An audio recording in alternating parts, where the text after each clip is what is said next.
மாவு கொஞ்சம் தான் இருந்தது. ஃப்ரிட்ஜுக்குள்ளேயும் எடுத்து வைக்க மறந்தாச்சு. அது என்ன ஆச்சுன்னா நல்லா புளிச்சிருச்சு. ஸோ மார்னிங் என்ன பண்ணேன், கொஞ்சம் ரவை போட்டு கொஞ்ச நேரத்துக்கு வந்து பார்த்திங்கன்னா அதை மிக்ஸ் பண்ணி நல்லா ஊற விட்டுட்டு அதுக்கப்புறம் கொஞ்சம் தண்ணி ஊற்றி நல்லா தோசை மாவு கன்சிஸ்டன்சியில் வச்சுட்டேன். ரொம்ப தண்ணி மாதிரி இருந்தால் ரவை தோசை மாதிரி ஊற்றிருக்கலாம்.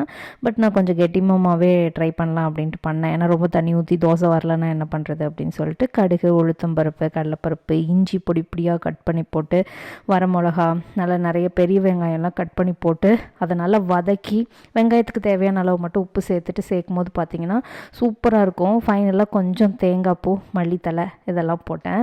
இதெல்லாம் வந்து பார்த்திங்கன்னா டேஸ்ட் வந்து நல்லா என்ஹான்ஸ் பண்ணி கொடுக்கறக்காக தான் இப்படி பண்ணணுன்ட்டு இல்லை. பட் என்ன பண்ணுறது, பழைய மாவு வந்து நல்லா மேக்கப் போட்டு சூப்பராக ஒரு ரவை தோசை மாதிரி பண்ணேங்க. ஒரு 2-3 தோசை கெட்டியாக ஊற்றினேன். ஃபைனலாக இருந்ததை வந்து நான் தண்ணி மாதிரி ஊற்றி ட்ரை பண்ணேன். அதுவுமே நல்லா தான் வந்தது. பட் இன்னொரு தடவை போடும்போது நல்லா தண்ணி மாதிரி மொறுன்னு ட்ரை பண்ணலான்ட்டு இருக்கேன். இந்த வீடியோ பிடிச்சிருந்தா லைக் பண்ணிடுங்க. இப்படி தான் இன்றைக்கி மார்னிங் பிரேக்ஃபாஸ்ட்டை எங்கள் வீட்டில் நான் மேனேஜ் பண்ணேன். தேங்க்யூ ஃபார் வாட்சிங்.